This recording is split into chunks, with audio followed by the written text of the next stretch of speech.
Dans des entretiens d'embauche, les personnes vont vous poser des questions sur vos compétences.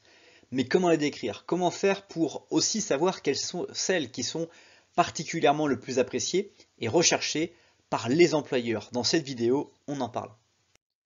Une des compétences professionnelles qui est la plus recherchée, c'est l'esprit d'initiative et d'autonomie.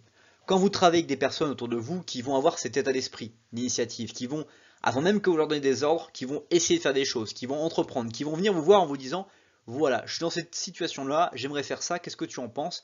Plus vous allez avoir ces personnes qui vont venir vous en parler, plus vous allez progresser. Au même titre, l'autonomie d'une personne va vous permettre de vraiment aussi avoir du temps dégagé et d'avoir une certaine rentabilité au niveau de votre temps. Plus vous avez une personne qui va être autonome, qui va savoir quoi faire dans son rôle, dans son poste, mieux vous allez pouvoir aussi avoir votre temps disponible pour faire ce que vous devez faire dans votre temps. Et en tant que manager et employeur, les choses dans cet état d'esprit-là vont vraiment être un argument de taille dans votre quotidien. Autre compétence importante, c'est la flexibilité et surtout le sens de l'organisation. Vous pouvez être organisé, mais vous devez garder un niveau de flexibilité sur votre organisation.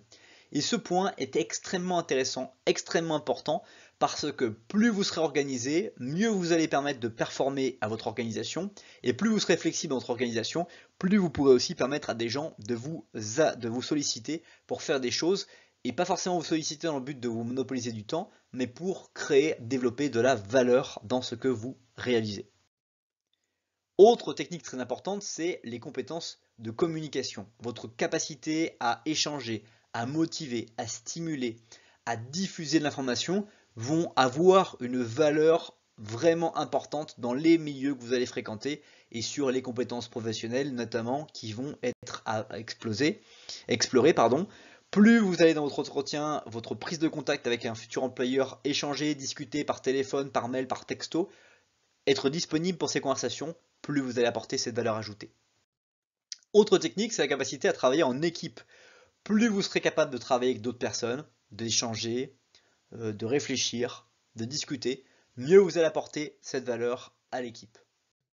Autre technique aussi importante, c'est la résistance au stress. Comment est votre niveau de perméabilité, votre niveau de capacité à rester vous-même sous pression, sous les contraintes du timing, du planning et des choses qui sont à réaliser. Plus vous avez cette résistance au stress, mieux vous allez pouvoir être phare dans votre organisation, éclairer des personnes qui vont pas justement être perméables à ce fameux stress qu'elles rencontrent. Autre technique importante, c'est l'efficacité et la créativité. Comment être efficace dans vos environnements et être créatif pour trouver de nouvelles idées, de nouvelles tactiques et de nouvelles façons de pouvoir faire ou faire le travail. Si tu as aimé cette vidéo, tu aimeras très probablement son article associé sur le blog. Le lien est dans la description juste en dessous.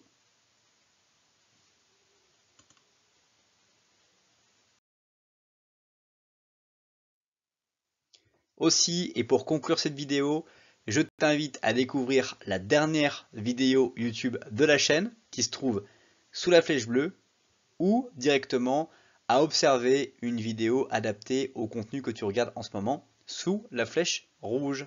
À bientôt!